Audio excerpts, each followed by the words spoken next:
2025ஆம் ஆண்டுக்கான தமிழக அரசின் கொள்கை முடிவை அறிவிக்கக்கூடிய பொறுப்புள்ள தமிழக ஆளுநர் அவர்கள் அப்படி பொறுப்பான ஆளுநர் உரையை வாசிக்க தமிழக சட்டப்பேரவைக்கு வருகை தந்தபோது அவர் ஒவ்வொரு முறையும் தமிழ்நாட்டில் ஒரு புதிய சட்டத்தை அல்லது புதிய மரபுகளை உருவாக்குவதற்கு முயற்சி செய்கிறார். இதை நான் முதலில் வன்மையாக கண்டிக்கிறேன். அந்த முயற்சியானது என்னவென்றால், ஒரு அரசு நிகழ்ச்சி அல்லது பேரவை தொடங்குகின்ற போது முதலில் தமிழ்த்தாய் வாழ்த்து பாடி அரசு நிகழ்ச்சி தொடங்கும்.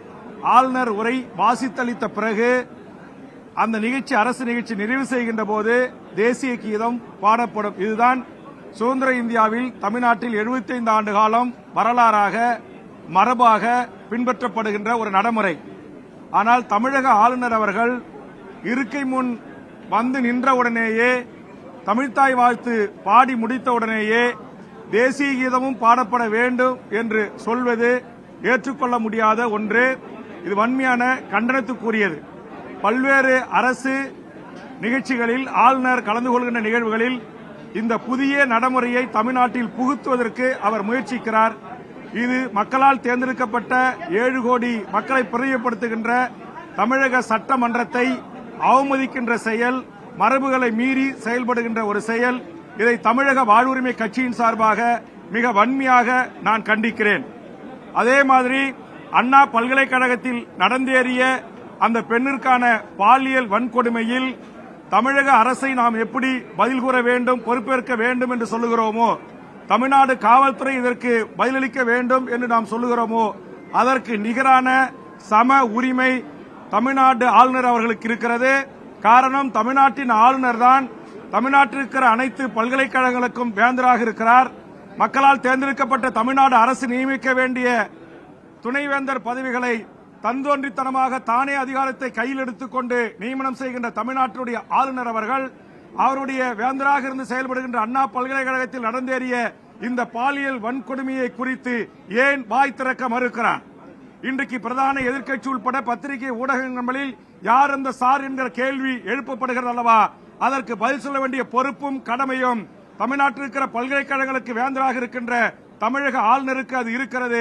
அவர் தன் கடமையிலிருந்து தவறி இருக்கிறார் என்கிற காரணத்திற்காக தான் அவர் பேரவைக்கு உள்ளே நுழைந்தவுடனேயே இதற்கு ஆளுநர் அவர்களும் பொறுப்பேற்க வேண்டும், ஆளுநர் அவர்களும் இதில் பதிலளிக்க வேண்டும் என்கிற கேள்வியை நான் எழுப்பியிருக்கிறேன்.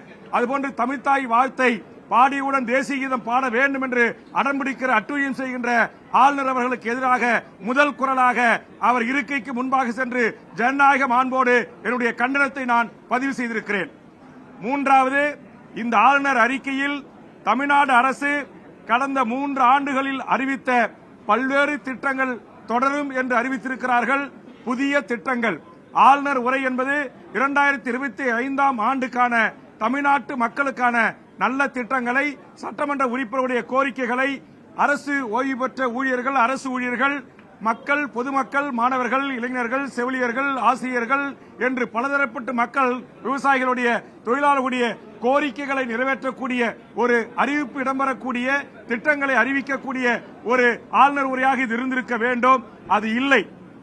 இங்க என்ன ஒரே ஒரு மகிழ்ச்சியான செய்தினா, 9 லட்சத்திற்கும் மேல் கடனாக இருக்கிற தமிழ்நாடு அரசு கடந்த காலங்களில் அறிவித்த அத்தனை திட்டங்களையும் நாங்கள் நடைமுறைப்படுத்துவோம், தொடருவோம் என்று அறிவித்திருக்கிறார்கள். ஆனால் சமூக நீதி என்று ஆளுநர் உரையில் குறிப்பிடப்பட்டிருக்கிறது.